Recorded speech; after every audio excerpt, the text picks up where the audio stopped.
I've been researching and writing about the Second World War for years. Along the way, I've interviewed veterans from almost every theatre of war. Each one has been a privilege to meet, but for me, one man stands out.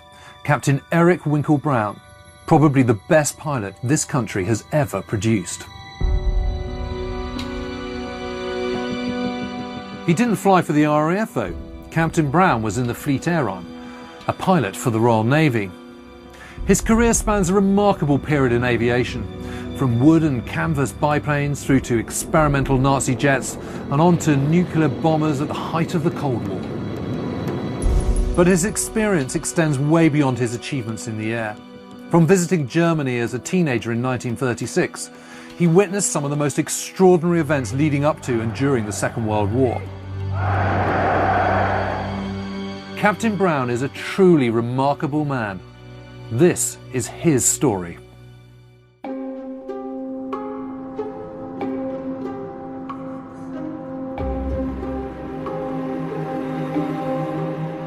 To achieve supersonic flight was the holy grail of aviation in my time.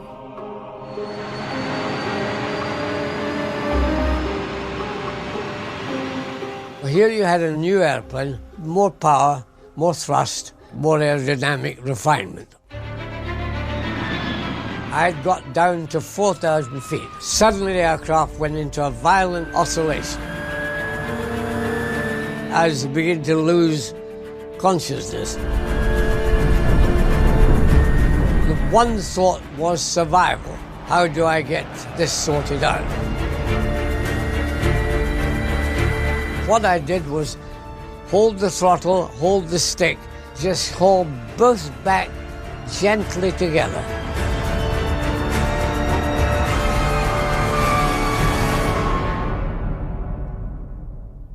My name is Captain Eric Brown. My last job was Chief Naval Test Pilot to the Fleet Air Arm.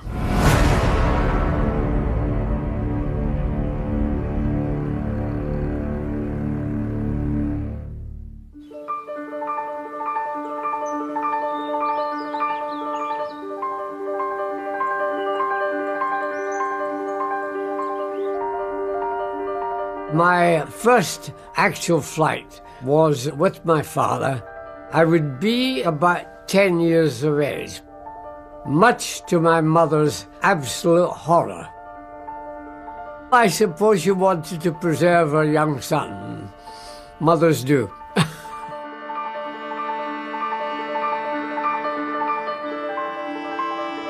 We're in a single-seat biplane. I was allowed to hold the stick, but of course, obviously, I couldn't reach the rudder pedals. So it was just a gentle experience, if you like.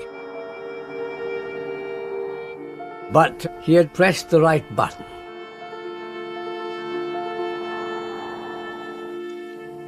I've always had in my life a tendency to try something hazardous.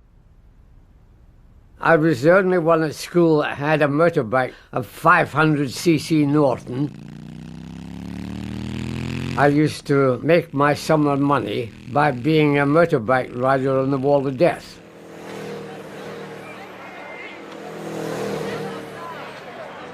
Then in 1936, the big event happened in my life that persuaded me to take up flying. My father had been a Royal Flying Corps pilot in World War I. The Germans had a Society of World War I combatants. They decided to invite their opposition over to have a shindig during the Berlin Olympics in 1936. Der 11. Olympiade neuer Zeitrechnung als eröffnet. That was Herr Hitler announcing it open. Now they're all cheering him, and the whole crowd have raised their right arm.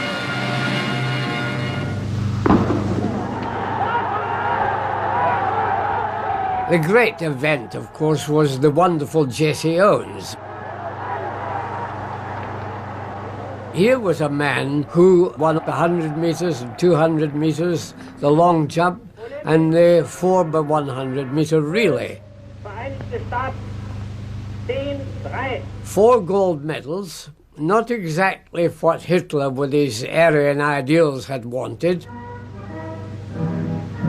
I've read many stories that said Hitler ignored him. Now this is quite untrue because I actually witnessed Hitler shaking hands with Jesse Owens and congratulating him on what he had achieved.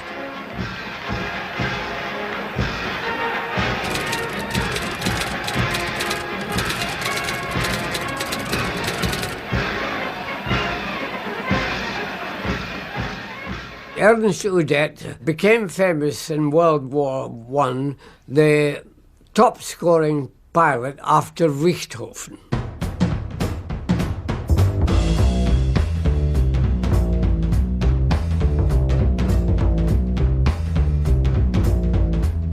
He had many lady friends, cigar smoking, champagne drinking sort of chap, bigger than life.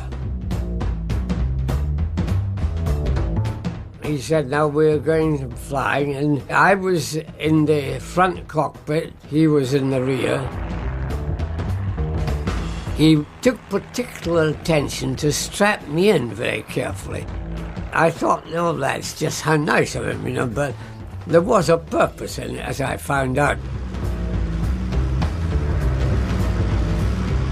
He really threw that thing around. He turned it inside out.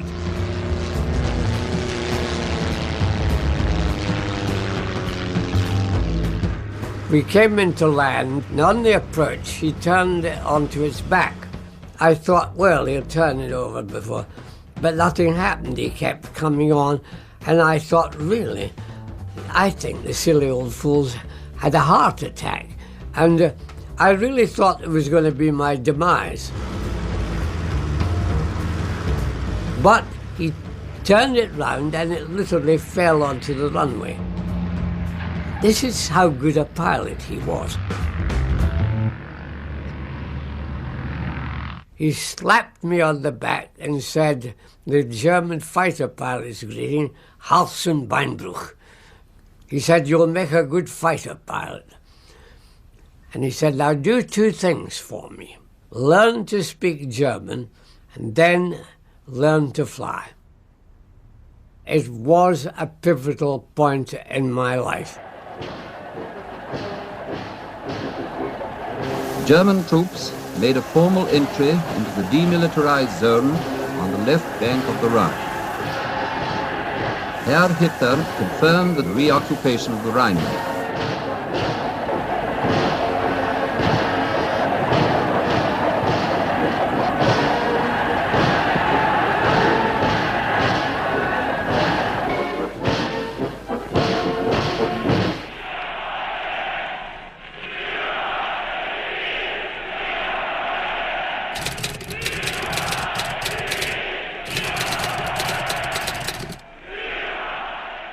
I had achieved the 2 things that Udet had challenged me to do.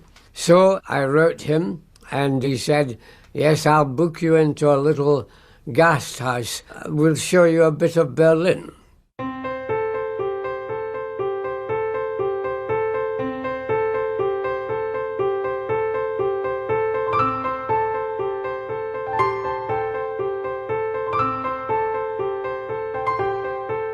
I was, in my teens, politically naive.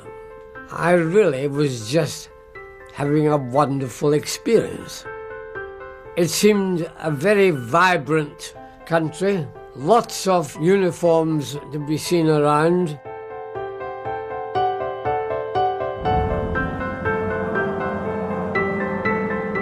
The Hitler Youth seemed to offer slightly more than the Boy Scouts offered, if you like to put it that way.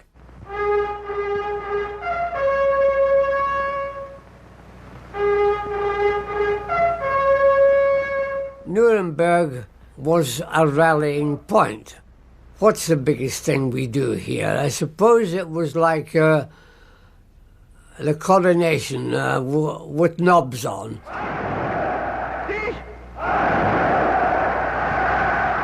The only thing that drove me to want to see it was curiosity.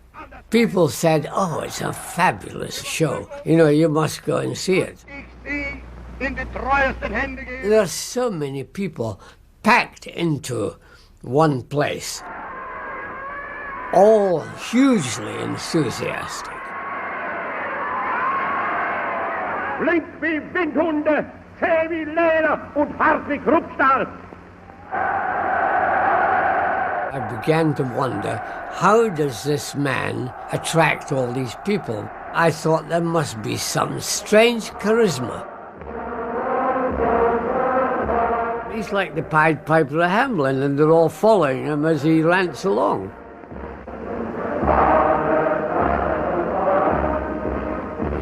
All the triumphs of Hitler, his annexation of Austria, the crushing of Czechoslovakia, it has been a year of crises, and we can hardly ignore them. But it has also been the year of the Lambeth Walk, and we may be grateful to that dance phenomenon which has helped to preserve our sense of values. For even gas masks and ARP have been unable to still that undaunted oi!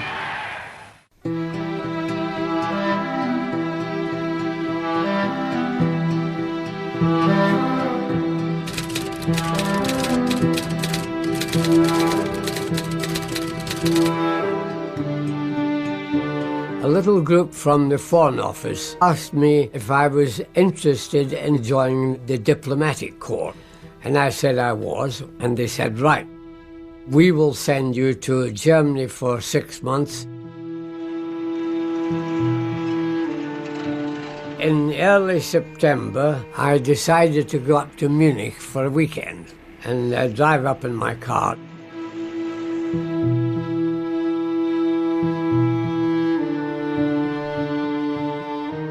On the 3rd of September, at about 6 in the morning, there was a thunderous knock on my door. 2 SS officers said, I have to tell you, you're under arrest because our 2 countries are at war. Now, technically, this was untrue because 11 o'clock was the time, but I wasn't in a strong position to argue.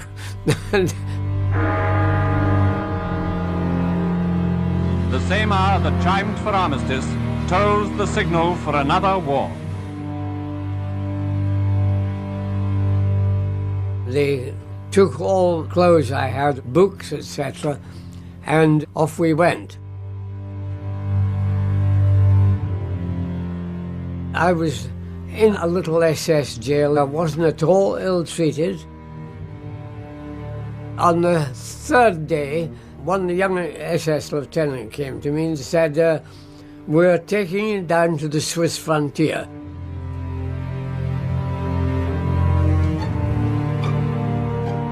When we arrived, the lieutenant said to me, you're free to go and you can take your car. So I said, oh, you've taken my clothes, my books, my money. Why are you giving me my car? And he said in German, because we have no spares. Very Teutonic attitude. But now one bond unites us all, to wage war until victory is won, and never to surrender ourselves to servitude and shame, whatever the cost and the agony may be. I was taken to Bern, and the ambassador said, of course, I've been told to return you as soon as possible because you've been called up.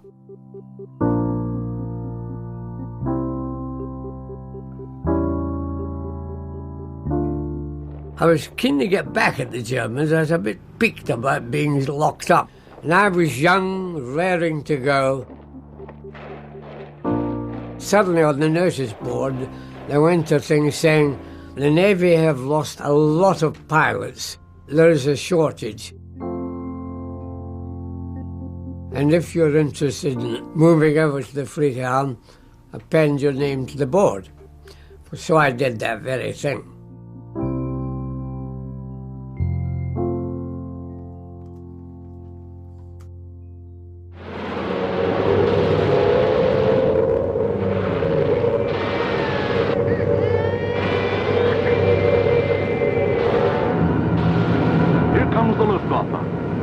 hundreds of planes, bombers, fighters. The RAF came and dove in, shouting the old hunting cry, tally-ho!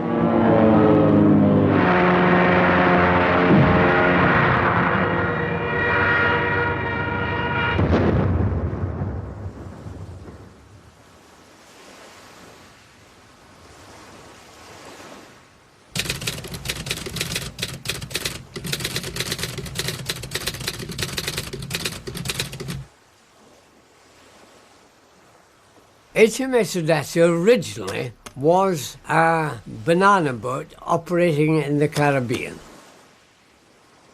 Churchill was his original idea. He thought, right, cut everything off so that we can lay a flat flight deck on it to operate aircraft.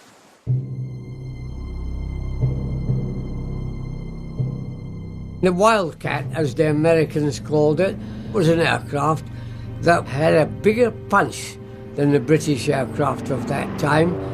Instead of .303 guns, it had .5 guns. Far out in the grey Atlantic, the big Focke-Wulf bombers range far and wide across the ocean, seeking out the convoys approaching British shores.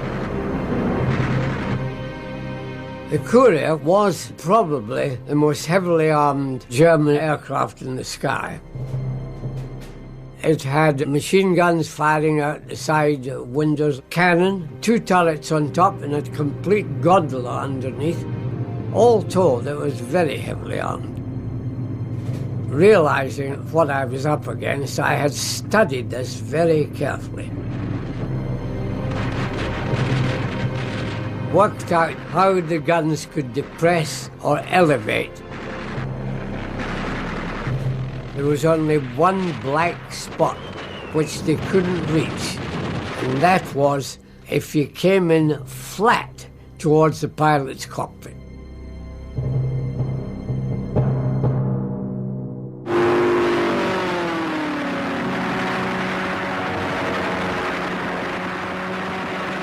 When I opened fire, I could see the windscreen just disintegrating, so the pilots must have been killed. Your own grave danger was colliding with your target, and you had to break away either up or down.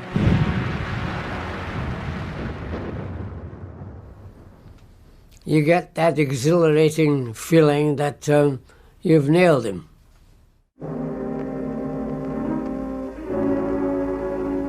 The U-boats lie in waiting. Like wolves, they will stalk a convoy for days at a stretch, biding their time until the chance of wind and weather offers the fattest prize to their torpedoes.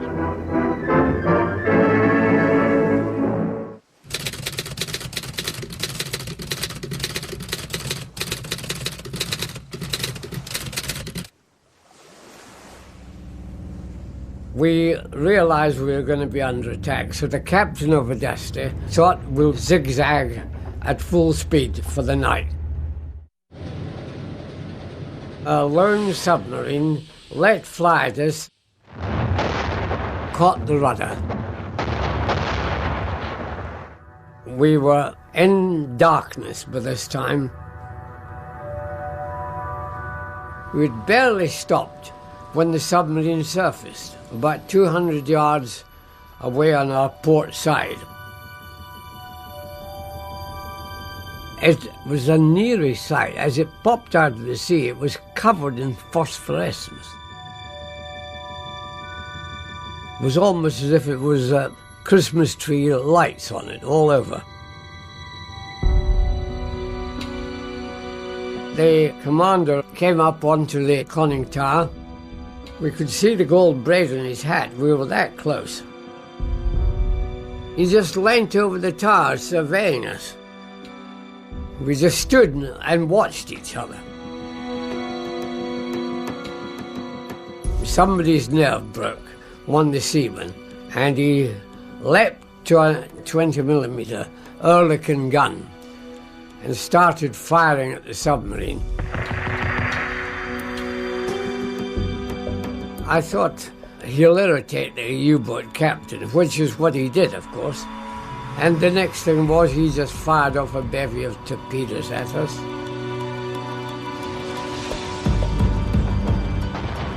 Our carrier reared up. I heard the twang of the hawsers holding the aircraft braking. The 6 aircraft just broke loose, mowed down the deck into all these guys standing there, and it was absolute chaos. We were all swimming as fast as we could to get away from the vessel. Turned round and she plunged down very rapidly. Tremendous booming as things imploded. There were a hell of a lot of people in the water, of course, by this time. Another pilot called out and he said, let's tie ourselves together. I think we were 24 altogether. Now, at first we were all fine. We talked to each other and everything, but after about 3/4 of an hour, everybody stopped talking and falling asleep.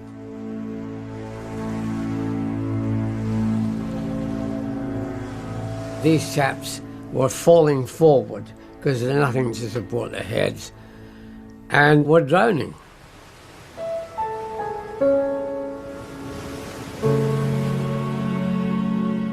My section leader said, the only thing we can do is cut them off from us, otherwise we'll all go down together, the whole 24 of us. So this continued right throughout the night, cutting 1 or 2 away and letting them drift off. It really was a very nasty business.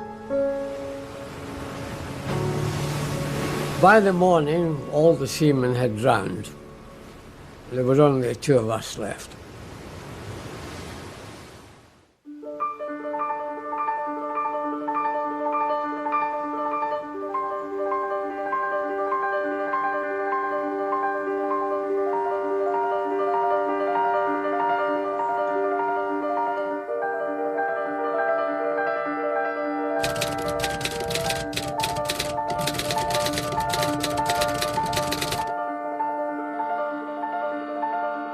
Unknown to me, the captain of the Audacity said I had a facility for deck landing and the Admiralty should make use of it.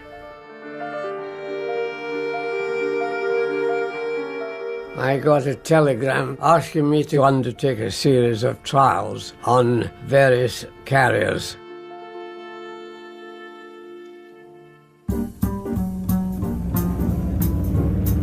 Hellcat comes in too quickly.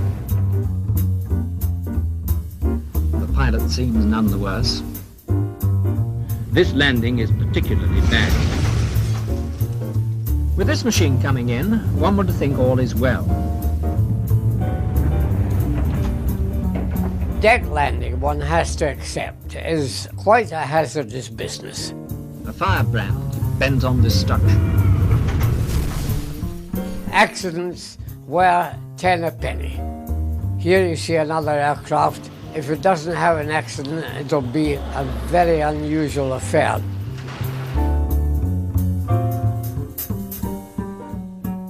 Did you crash many times? No, I only had one crash caused by a hook not lowering and the batsman not having seen it. A picture-by-picture analysis of the slow-motion film proved very useful. As you go off on the catapult like you're doing here, you do get a pretty big kick in the pants.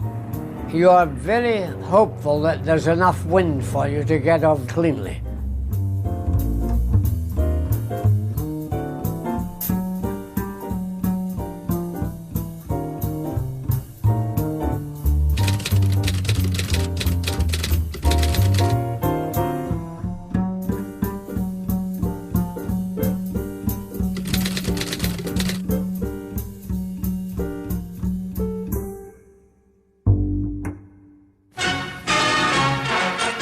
The story of the DH-98, or Mosquito, is one of brilliant success.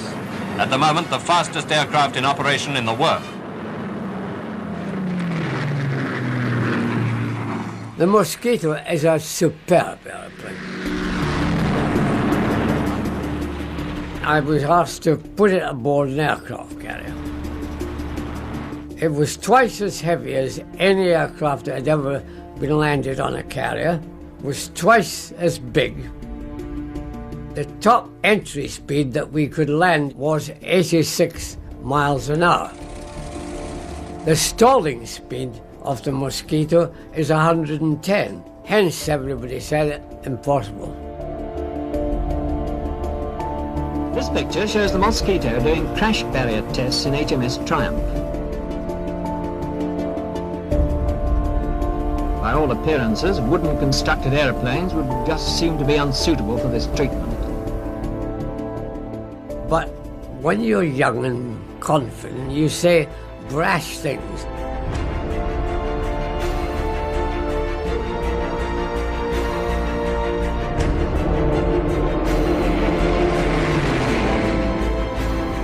This de Havilland Mosquito was the first two-engine machine to land on an aircraft carrier.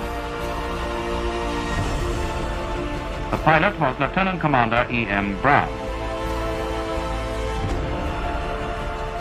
This really changed my life because the director of the RAE said to me later, frankly, I didn't think I'd ever see you again. Then I was promoted and became the chief naval test pilot at Farnborough.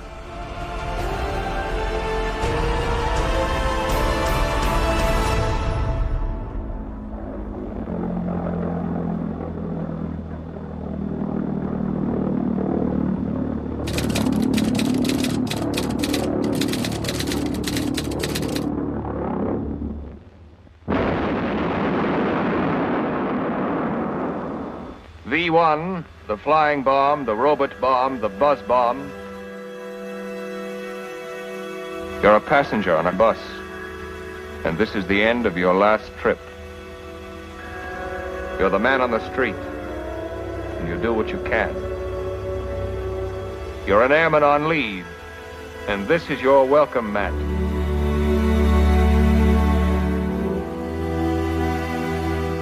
I was on duty. A V1 crashed in the garden of our house. The house collapsed like a pack of cards. My wife was concussed, and our cleaning lady lost an eye and had 96 stitches. Poor thing, she came out of it rather badly.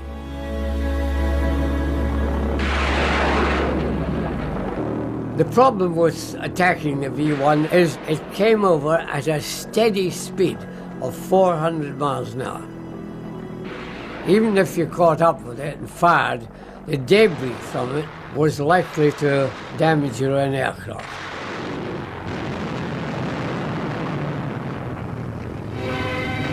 Between sorties, the pilots got together to discuss the best methods of attack.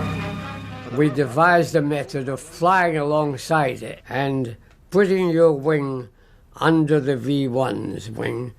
Then if you raise your wing, you'll tilt the V1 over in the other direction, and then away it'll go.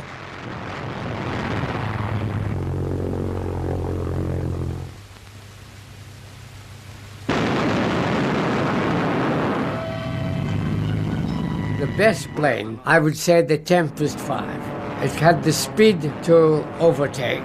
It was a pretty rugged airplane too, and it had the control to do the tipping.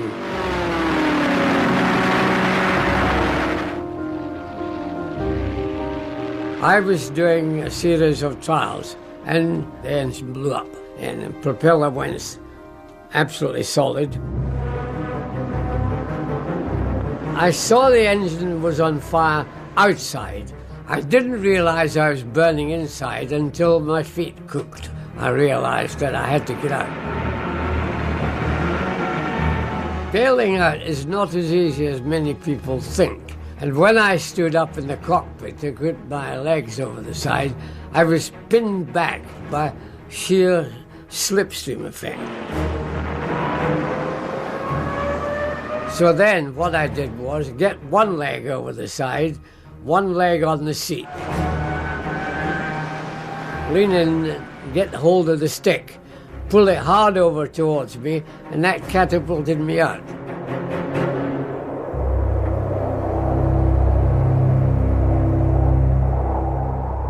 You don't get much time to worry about the finer points of it. The thing is to get out and move out.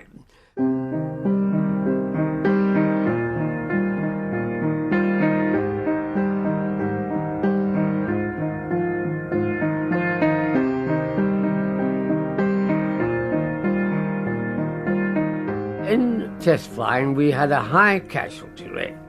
Year after year, 25% of the pilots involved in high-speed flight were lost. This was for a very great cause to keep our aircraft ahead of the enemy. It was them today, it might be me tomorrow. One just had to shrug it off and say, war is on, there are huge casualties, they are just part of the cost.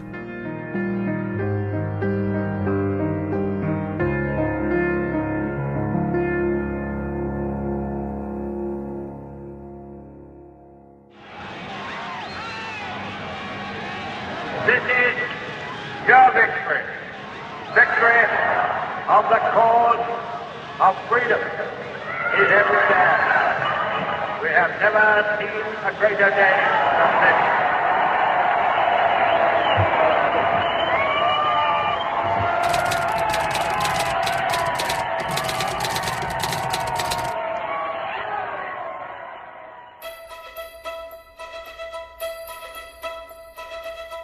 The director of the REE formed a mission to go to Germany after the capitulation and find out more about their technology.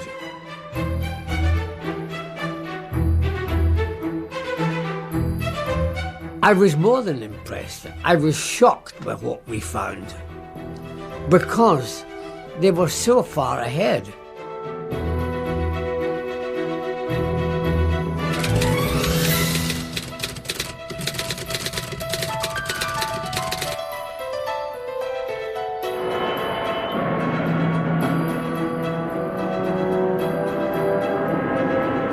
This is the Messerschmitt 262, the world's first operational jet fighter.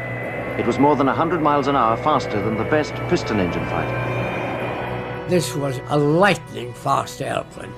It looks in body form like a shark, swept back wings and the underslung engines. It really looks power, power, power. When I got the Me-262 in the air, it was so fast, it was virtually untouchable. It had 4 30mm cannons, which is a huge punch. Batteries of rockets. I saw an American Marauder aircraft being attacked by an Me-262. 1 minute there was this beautiful looking Marauder in the sky, a minute later confetti.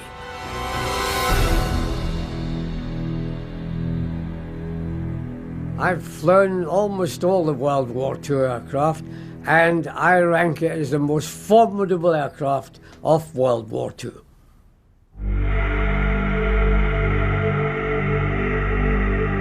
Amid the ruins, the day's people wander here and there.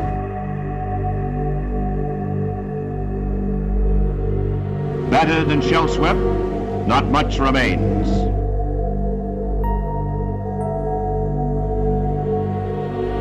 One of the first war criminals is captured, Hermann Goering.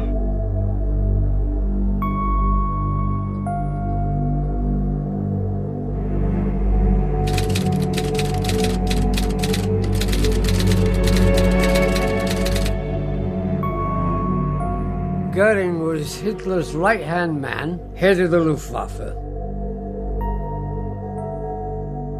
I was quite taken aback at how slimmed down from all the pictures I'd ever seen of him as a rather porky gentleman.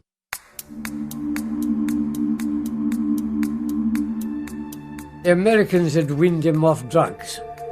They had stripped him of all insignia. He had been interrogated day in and day out. But the invigilating officer said to him, "Now you're going to be interrogated by a pilot." And literally, he brightened up instantly. The first question I asked him was, what in your opinion was the outcome of the Battle of Britain? And he said it was a draw. He said, if you look at the analysis of the battle, you will find that in the last week, for the first time, the German casualties were lower than the British. Now this is perfectly true if you look at the records. And he said this showed a turning point had been arrived at. The jaws of the Nazi whale were set to swallow Jonah. But he said, unfortunately, we couldn't continue because Hitler ordered all fighter units back for the invasion of Russia. I've told many people this, and nobody said, oh no, you got that wrong. Many of them are saying, my God, weren't we lucky?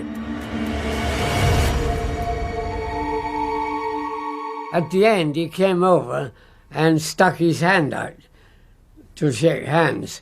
Now, I couldn't, under any circumstances, shake hands. So I thought, the hell do I do now?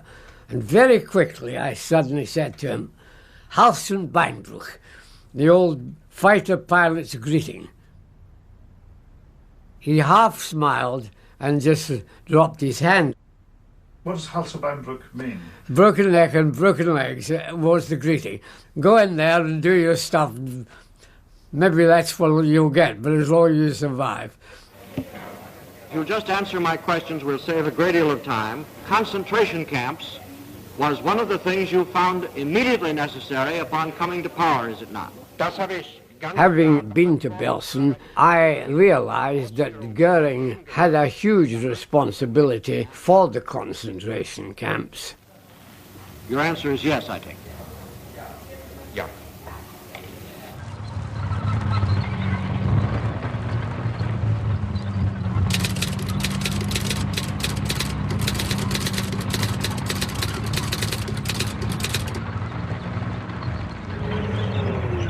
As the Allied procession moved onward, prison camps were broken open.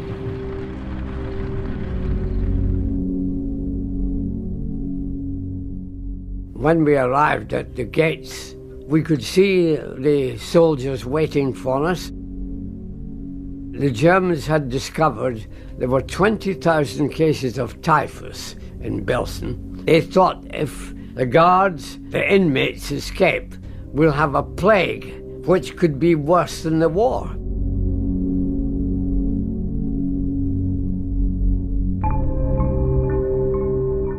I spoke to one or two, but they were like zombies.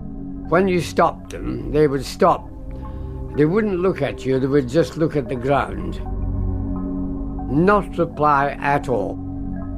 When you finished, they would move aside and move on. They were literally dying zombies.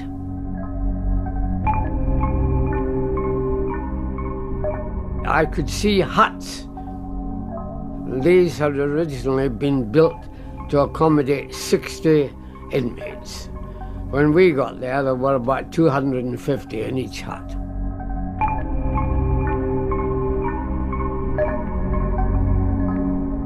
These people were theoretically still alive. But I say alive, brackets. To a British military tribunal has brought a sordid assortment of Nazi war criminals, headed by the notorious Joseph Kramer, charged with responsibility for torture and mass murder of 50,000 prisoners at the German death camp at Belsen.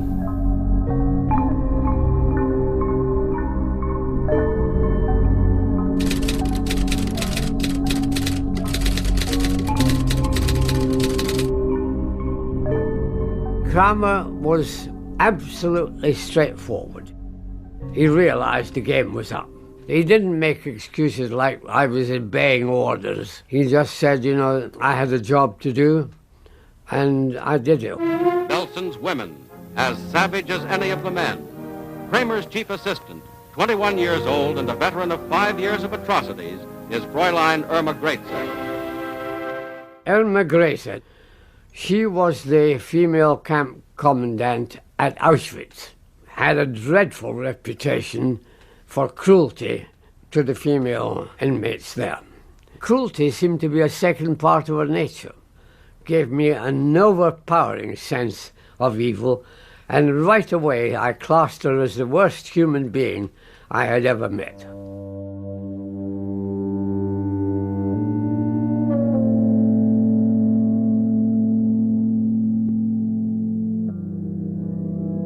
My experience of the Germans before the war was a very friendly one. I admired them for their disciplined way of life. They were hard workers. But my attitude totally changed when I witnessed what I did in Belsen. Because I thought, if these people are capable of this, they are just an evil race.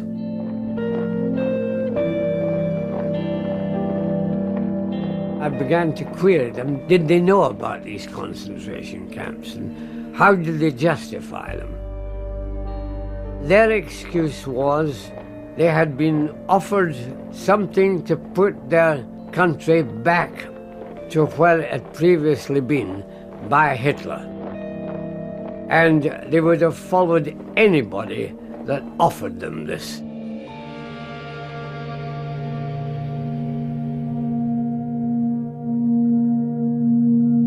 Outside Hitler's bunker are 5 petrol cans used for burning his body.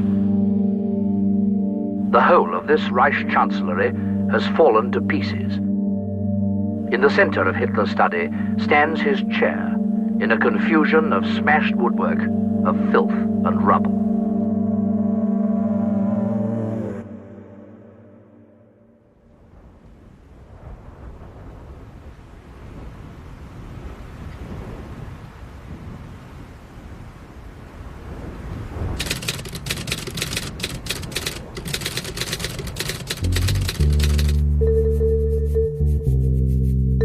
Mi-163 is a rocket jet plane. Carries its own oxygen supply, therefore is not hampered by thinning atmosphere and high altitude. Mi-163 was a rocket interceptor. Everything about it was new and different. Sweep-back, semi-tailless, skid landing, almost like an expanded bullet. But above all, it was rocket-powered. Oh, it's dangerous to fly, extreme, because of the volatility of the fuels. Mit einer Pipette wird eine kleine Menge T-Stoff entnommen.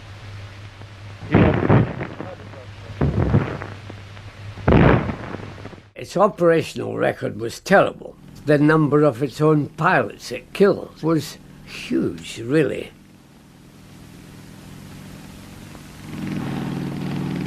It could go up to a very high Mach number, but once you had passed that number, you had lost control of the aircraft. And it would tuck under. There was no way out until it made a hole in the ground. Das Triebwerk läuft allein. If you landed with as much as a half a cupful of fuel, the impact of landing would explode the whole thing.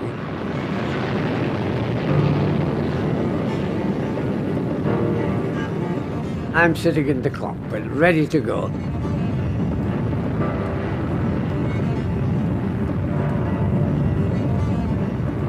The noise is thunderous, and you are given a bit of a shake-up on the takeoff.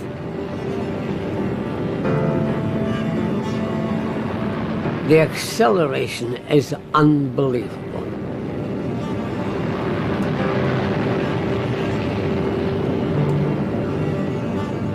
I thought the performance was, there's only one word for it, phenomenal.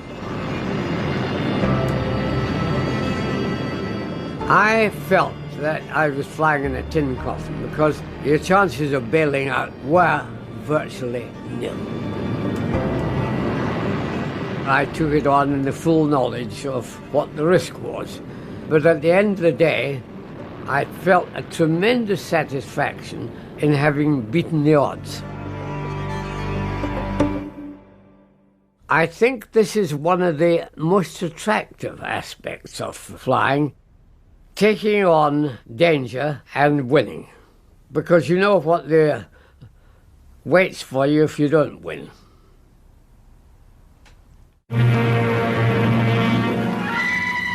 Few months after war ended, trials of the tailless DH-108 began with Geoffrey de Havilland's flight at Woodbridge.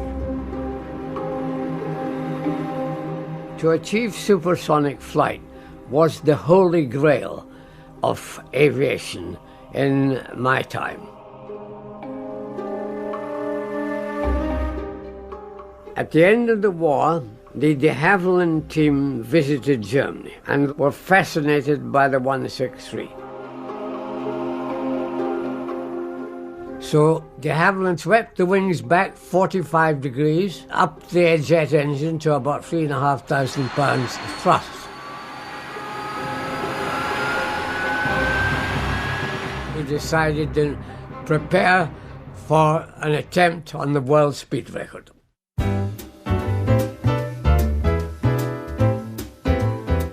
Our chief test pilot was Geoffrey de Havilland, the son of the founder of the company. I knew Geoffrey very well. Saw a lot of Geoffrey. To me, Geoffrey was more of the Hollywood type of test pilot. The way he was going to work up for it was to start with high-speed runs at 10,000 feet. Come down 1,000 feet at a time, keep full throttle on each run. And he was running at 7 when suddenly the aircraft disintegrated.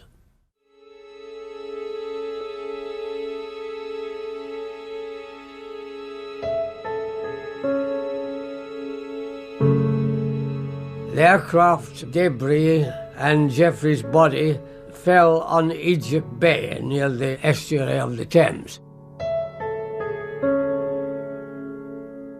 Geoffrey was still in his parachute, but it had never been attempted to be opened.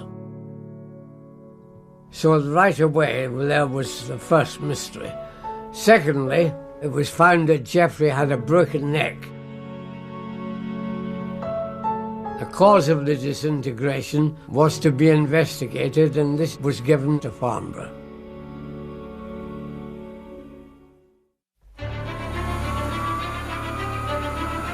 I'd started to follow the same pattern of flight that he had gone on. I'd got down to 4,000 feet. Suddenly the aircraft went into a violent oscillation.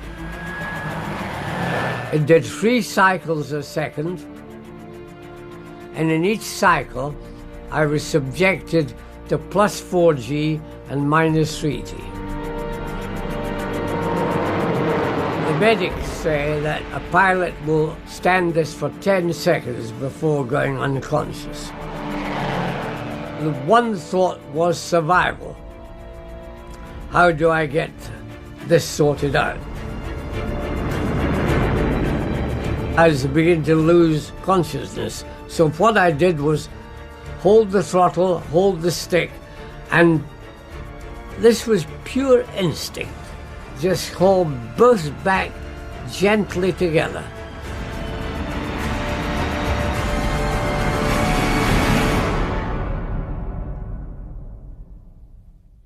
As suddenly as it happened, after 7 seconds, it stopped.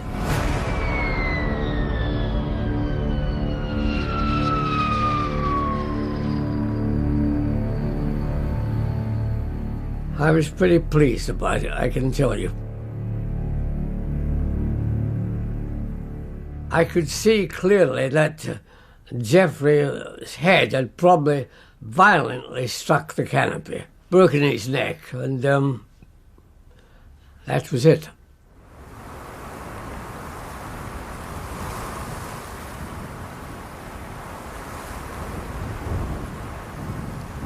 When you take on a job like that, part of it is a dare, part of it is a professional challenge. Somebody done an analysis of my flying, and they say I've had 13 that might have finished up fatal. But I don't know. I think the two things have contributed to my survival. I was a stickler for preparation before a flight. There was a type of pilot who was a bit gung-ho. The great saying would be, kick the tires, light the fires, and the last one off's a sissy. Now, if you have that attitude in test flying, you are not going to last very long. And secondly, the fact I am small helped my survival. For example, I had a crash in a Vampire. If I had been 6 feet, I'd have lost my legs. I survived purely because I was small, and I curled myself up in the cockpit.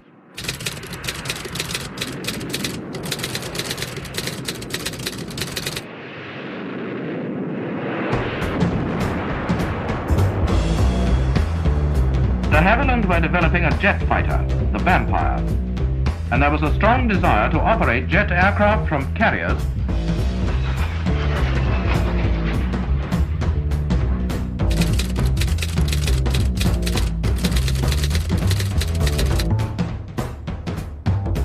We knew the Americans were trying to be the first to land a jet on an aircraft carrier, and it was nothing but a friendly rivalry. The sea was so rough, the carrier was moving, enough to make life difficult, certainly for the first landing. So the signal had been sent out, return to base. But I didn't get that, so I screamed overhead, and that was the first they knew I was there.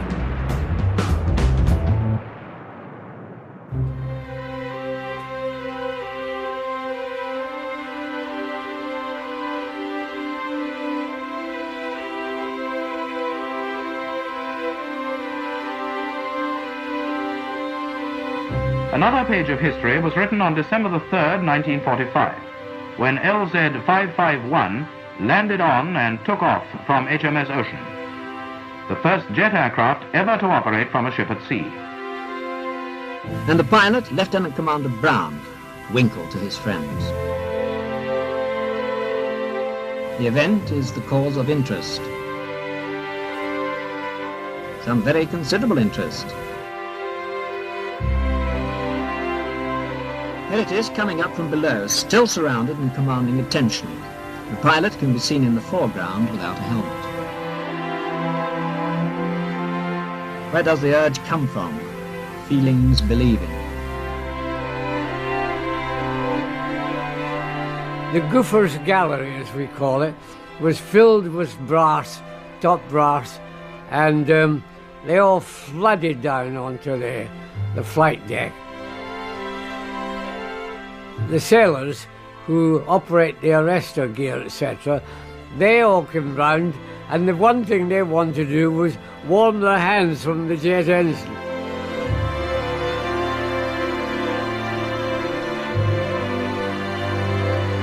Running up at full power before taking off.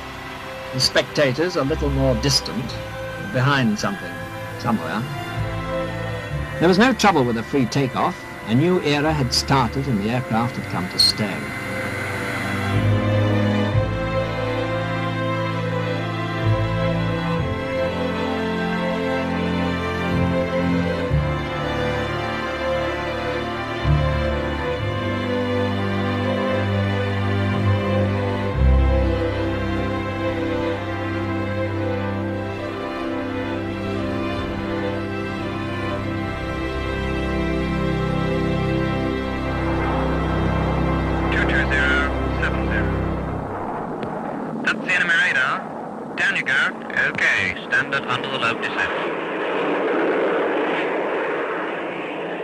By the mid-60s, I was moving up the seniority ladder. It was likely that I'd get an air station. Being a good Scot, I was praying that I'd get Lossiemouth. The training ground for nuclear bombers.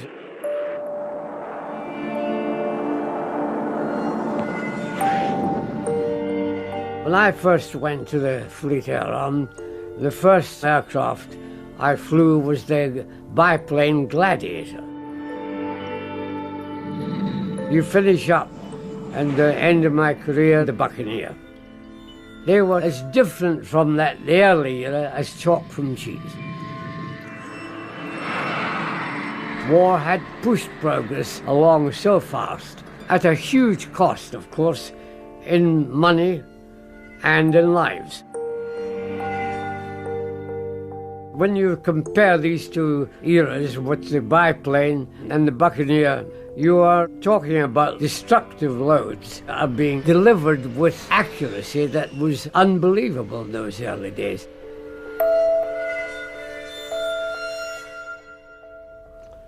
Science fiction almost.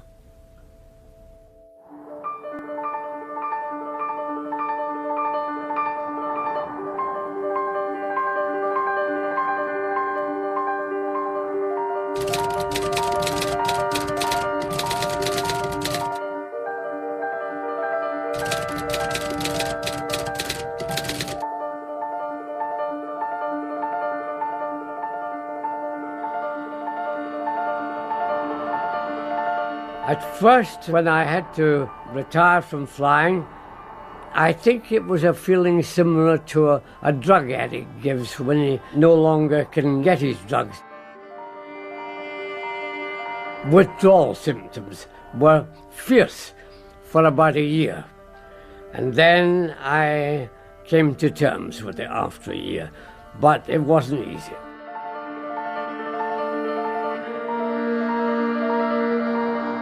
One thing I learned about myself was I was prepared to give up anything to stay in test flying. For 6 years at Farnborough, I virtually never had a day's leave. That is a terrible imposition on your family. So there are prices to be paid.